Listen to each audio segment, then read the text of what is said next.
امام اعظم کون تھے؟ امام تو بہت ہیں لیکن ہم ان کی بات پر کیوں عمل کرتے ہیں، اس کی وجہ بتاتے ہیں۔ امام اعظم ابو حنیفہ نعمان بن ثابت رحمۃ اللہ علیہ، تو یہ ہم ان کی تقلید کرتے ہیں۔ تقلید یہ قرآن و حدیث سے جو انہوں نے مسائل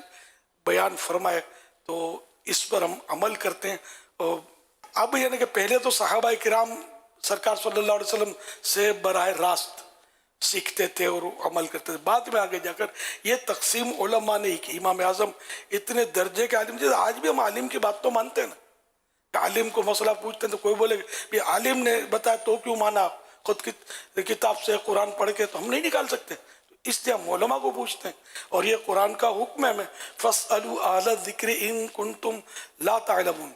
تو تم نہیں جانتے تو جاننے والوں سے پوچھو۔ تو یہاں اہل ذکر یعنی علماء، تو علماء سے پوچھو۔ تو یوں ہم پوچھ رہے ہیں، لیکن یہ کہ ایک تقسیم ہے کہ امام اعظم ابو حنیفہ رحمۃ اللہ علیہ اتنے ماہر عالم قرآن و حدیث کے کہ انہوں نے جو مسائل مطلب کھول کے قرآن و حدیث کے بیان کیے جو ہر آدمی نہیں سمجھ سکتا، تو اس پر علماء نے اتفاق کیا اور یہ اس پر عمل ہوا۔ پھر بعد میں یہ تو تابعی تھے، بعد میں دیگر ائمہ کرام بھی تھے، 4 مشہور اماموں کی تقلید کی جاتی ہے، ویسے اوروں کی بھی کی گئی ہے مجتہدین کی، لیکن اب دنیا میں 4 امام رہ گئے ہیں۔ امام اعظم کی تقلید ہم اس لیے کرتے ہیں کہ ویسے تو بکثرت علماء نے یہ لکھا ہے کہ جو مذہب اہل سنت و جماعت ہے وہ اب ان 4 مذاہب کے اندر ہی ہے، یعنی دنیا کی آپ جتنی بھی آبادی ہے ساری آبادی دیکھیں گے تو اس میں سے 90% آپ کو وہی ملیں گے کہ جو ان 4 اماموں میں سے کسی نہ کسی امام کی پیروی کرتے ہیں۔ تو 4 ائمہ حق ہیں، اور جو دیگر مذاہب تھے جیسے امام اوزاعی کا، امام سفیان ثوری رحمۃ اللہ تعالی علیہ کا، دیگر اور ائمہ کے مذاہب تھے، لیکن چونکہ اللہ پاک کی مرضی ہے جس کے مذہب کو اس نے باقی رکھا، جن کے اصول کو اس نے باقی رکھا، اور ان 4 مذاہب کے جو بعد کے علماء آئے انہوں نے مزید اس کے اوپر کام کیا اور ان کے اصول، ضابطے، قانون یہ سارے مرتب کیے،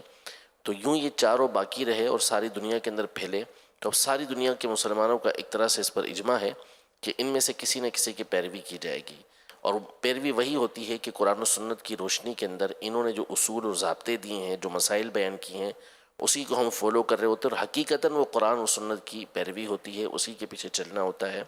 باقی رہا ہم کیوں ہیں، تو ہم اس لیے کہ ہمارے امام،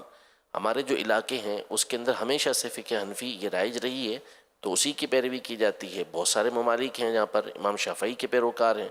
تو امام شافعی کی تقلید کرتے ہیں، بہت سارے جگہ ہیں کہ جہاں امام مالک کی تقلید ہوتی ہے تو وہاں پہ ان کی تقلید ہوتی ہے۔ تو جو جہاں ہوتا ہے اور جس مذہب پر وہ چل رہا ہوتا ہے پھر اسی پر اس نے چلنا ہوتا ہے، تو اس لیے کسی نہ کسی ایک امام کی پیروی کی جاتی ہے۔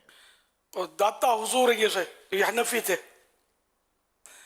ہمارے غوث اعظم حنبلی جن کے ہم مرید ہیں، تو طریقت میں ہمارے امام غوث پاک ہیں، اس میں بھی شرم کوئی حرج نہیں ہے کہ حنفی، شافعی، مالکی، حنبلی، ان کے بارے میں فتاوی رضویہ میں لکھا کہ یہ سب حقیقی بھائی کی طرح ہیں، حقیقی بھائی ہیں، ان کے عقیدے میں کوئی فرق نہیں ہے، وہ عمل میں بعض مسائل میں کہ قرآن و حدیث سے ان کو یہ سمجھ آئی اور ان کی صلاحیت اتنی تھی کہ ان کا سمجھنا منظور رکھا گیا،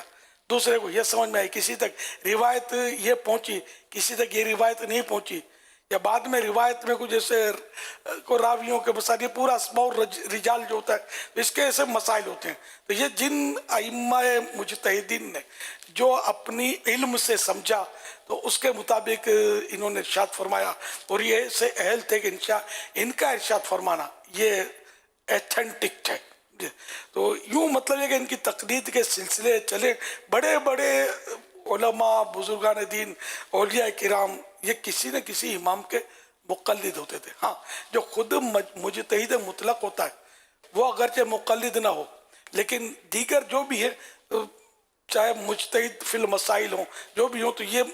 اعلیٰ حضرت رحمۃ اللہ علیہ کو مجتہد فی المسائل، مسائل میں مجتہد کہا گیا، علماء نے کہا، لیکن آپ